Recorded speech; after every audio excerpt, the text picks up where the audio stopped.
Stay tuned and let's take a look at this Marvel Legends Mr. Hyde Build-A-Figure Wave Death Dealer.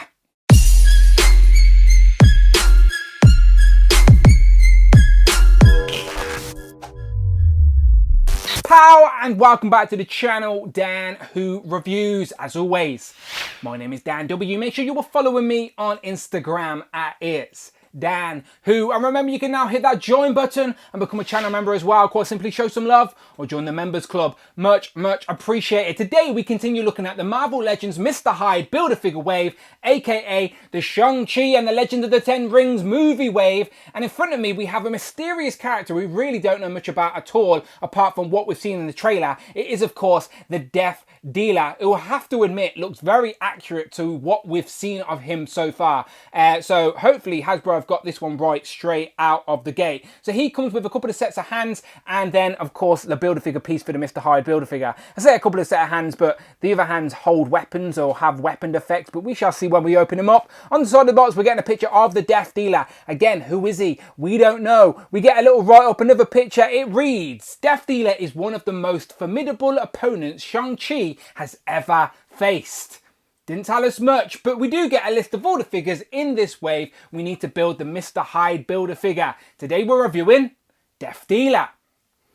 So again, I do like the character design for this guy, and again, very happy to have all of these figures from the Shang-Chi movie, but we're yet to see the movie. September we have to wait, but now the figures can go on our shelf, so let's get them open. Here we have the Death Dealer out of the packaging with all of his accessories on the table, so it does seem a little light in regards to accessories, apart from this giant hand, which is of course the last piece we need to complete the Mr. Hyde Build-A-Figure. How does Mr. Hyde relate to Shang-Chi? Nobody knows, but we're going to have a figure of him regardless. So obviously the last piece I need, you know what to do, check out the playlist, subscribe to the channel, as my next video will probably be building this Mr. Hyde. So very curious to see what that's all about. I'll move that to the side. It's just giant hand, that's all you need to know.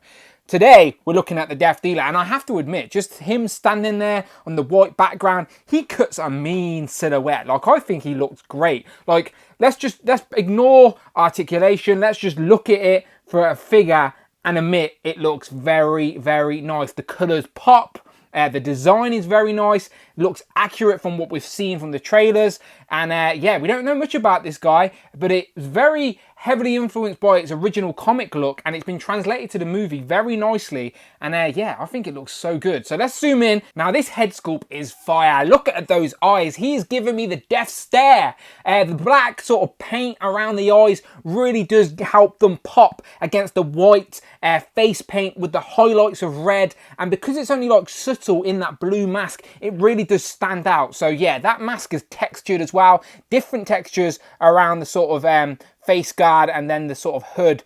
But yeah, the whites, it's very nice. Like, and those blacks are so clean as well. Like, those lines don't look sloppy at all, and those eyes are definitely there. You can see them. Yeah, they've done a great job with this face printing. I'm assuming it's face printing, and there's obviously an actor behind those eyes. We just don't know who the Death Dealer is yet until we see the film, but in figure form, looks great. He has a ponytail, no articulation, of course, from the ponytail, so don't try twisting that, you may snap it off, but it is sculpted and it comes down off the head. The head, of course, is in that sort of, I thought it was in a dumbbell, but it's not. There is a hinge for the head. That's because it's on the old Ant-Man body, but we'll talk about that in a minute. So no dumbbell, but we do get the head. Decent range down and decent range up, so nothing much to complain about. You can get a little bit of tilt, little bit.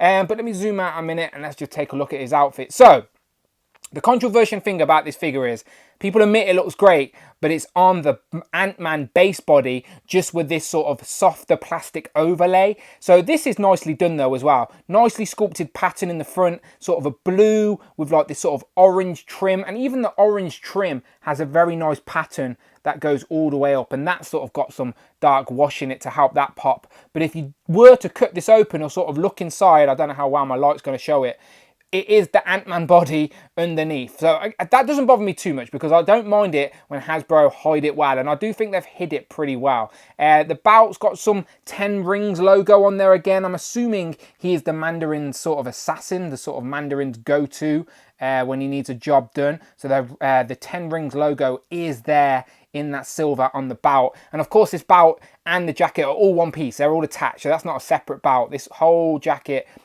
is attached. The pattern does go down on the arms as well, but then we get these sort of gauntlets, the silvers, reds and blacks, but it's nicely sculpted again. You can see the sort of ties underneath, and it's sort of this armor on the forearm with some pattern on it as well. Hopefully that shows up on camera. Nicely sculpted. And then again on the hands, nice expression on the hands as well, like sort of open palms, if you will. And I will change his hands up in a minute. And this other arm has the same sort of patterns and sort of like, I love the symmetry of a figure sometimes, so that works. Again, move this, it's the Ant-Man legs, and I'm assuming this is going to hinder articulation massively because it goes down the back. Now this isn't rock hard plastic, but it's not super soft either. So see, it's a bit of red design underneath there as well, like red pattern, which they didn't have to do. So it's the same design as the front, but red. So it does have the knees, and the knees are pretty good, like double jointed knees. And as I said, it will hold up that. So if you want to pose him that way, you can. So I may as well go over articulation while we're here, can't we? So this is the Ant-Man body. I've said 1,000 times, but the arms go up to 90. Double jointed arms will go down pretty far as well. It looks like there's a swivel there at the forearm, but it's not. It's just the way that the glove or the gauntlet sort of meets the pattern of the arms. Hinge up and down on both hands. Now I'm assuming there's an ab crunch under here, but we can't really use it, unfortunately, for such a... I'm assuming this guy's a crazy assassin ninja. He's a formidable foe, as it says on the box. But yeah, no, can't really use the crunch because of this overlay. On the back, I didn't really mention that. On the back, we got these sort of knives or weapons attached. And there are T's, because just like holstered guns, these are molded in there, and these don't come out, unfortunately. So it's a nice touch. They look great, they're painted nicely, but they are fake, they're just for show. But still, considering it's on the back of the figure, that's nice. Now, the slit is all the way up, and it looks like this can come apart because of the seam, but it doesn't come apart at all. But, yeah, I'm trying to see if the crunch is there. The crunch is there, I just can't use it. But this will get out the way to get the legs up at least. Oh, there you go, the leg will come up, so you can still get them in some sort of kicking poses and stuff, whatnot, if you wanted to, I guess. Again, you don't come to me for posing action figures, but there's some sort of kick. The knee pads are like a big silver. Again, without looking at the picture from the movie, I don't know how accurate all this bottom part is. There is a little bit of a red logo there on the boots, but I don't know what that logo is either. But there is a bit of red there. And the boots, I've got the shin pads, again, the same Ant-Man body. So again, I think this is where Hasbro are taking liberties and just sort of, because of the design, getting away with it. Maybe he does have silver knee pads without seeing the picture. I don't know. But just as a figure, me, obviously, I'm going to pose him up on the shelf and he's going to stay that way. I'm not taking pictures or doing ACBA. So for me, the lack of articulation hindered by this jacket, I don't hate it too much. It doesn't bother me. I think it just looks great. It looks striking. It's going to pop on the shelf, especially amongst my MCU villains. Curious to learn more about the character, and that's what I like about these figures. They make me want to learn more. So the only thing it does come with is interchangeable hands. So let's quickly look at them. So here they're extra hands. So this one is sort of holding a knife ready to throw it, if it will focus for me. There you go. So that is actually molded onto the hand. As you can see, that's not a separate knife, but it's nice because it works like he's about to throw it. Like you can get him posed up, and there is a nice bend on there, so you can get him posed up like he's about to throw it. Here, in this hand, they've got like this translucent sort of plastic there with two knives separate, so it's sort of like he's about to throw, he's already thrown them, if you will. So again, get him posed up, and it's like he's just threw some knives at Shang-Chi, I assume. So I like the little translucent bit that attaches. So if you wanted these separately, I guess you could snip them off and have them as separate, but he doesn't have any hands to hold them or anything, so it seems irrelevant. I think this is a nicer touch. And again, I like accessories and interchangeable parts that not only give you options for the shelf, but also bring that character to life for display. And if you want to pose them up like this, it definitely gives them a little bit of life, like he's throwing some weapons in the heat of battle. So I like that. I like options. So even if I keep the other hands on, I like that we've got these. I think this one's a nice touch, but I do like the effort gone to this one as well. Jumping into some comparisons, obviously I don't have the comic version of Death Dealer, but I did want to see how he compared to some comic characters to see how aesthetically it sort of looks. Can you fudge this MCU Death Dealer into a comic display? Because I have to admit, the character design is very similar to what you see in the comics. So does it work with a comic Shang-Chi? I think the answer is yes. I do think you can fudge your MCU Death Dealer into a comic display. You don't see any human face there. There's enough face paint and it pops enough. The colours are vibrant and it scales nicely. So yeah, if you want this as a step in or for your comic Death Dealer, so you've got Shang-Chi with some villains on your display, then I think it works. Here we have the Death Dealer compared to the two comic characters from this wave, not including the Build-A-Figure, of course. It is the Civil Warrior and the AI Tony Stark Iron Man. And both of these are very vibrant in colours, and I think Death Dealer fits in nicely, to be fair.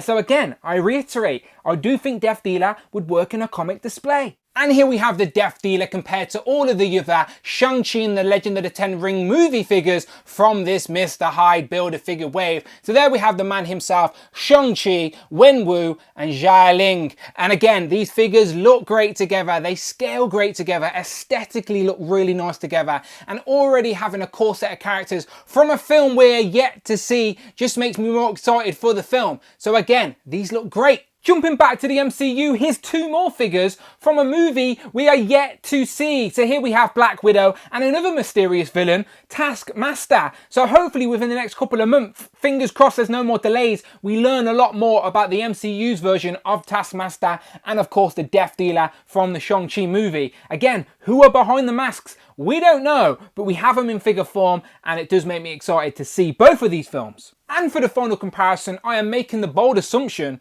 that the Death Dealer has something to do with ninjas. So here we have a couple of ninjas for your display options. Of course, the Marvel Legends Hand Ninja, and then we have the Fuchs Articulated Icons Ninja. And again, Death Dealer scales great with both of them. So getting some ninjas flanking Death Dealer as he's about to attack Shang-Chi, I'm assuming that's what the film's going to be like. It's nice that we can recreate that already on our shelves. And just in case you didn't want a ninja and you wanted another minion, here's the best of them all, Hal Fire Hank. So final thoughts on Death Dealer. I genuinely think aesthetically he looks great. We've only seen a few glimpses of this mysterious character within the trailer, but this character design definitely pops and looks great in figure form, and also looks very similar to the comic comparison as well. So I've said it before, I'll say it again, I do think this Death Dealer can be fudged into a comic display. It's not perfect, but it can be fudged. The character design just pops, it just works, trust me. So I'm very much looking forward to learning more about this character within the Shang-Chi movie. We shall find out soon enough, I am sure, but here he is in figure form already. So you let me know what you think in the comments below. Yes, I know the articulation is limited for such a martial arts based character. That is frustrating, I give it you, but put that to one side. Appreciate the character design. It cuts a mean silhouette. Yeah, but each to their own, of course. Let me know in the comments. But if you like Marvel Legends, then you're in the right place. Find the videos tab, check out the playlist, but most importantly, please hit that subscribe button. Much appreciated. You can also now hit that join button and become a channel member as well. Quite simply show some love or join the members club. Much appreciated. You can follow me on Instagram at It's Dan Who. I'm on Twitter at Dan Who Reviews, and I will, of course, see you on the next one.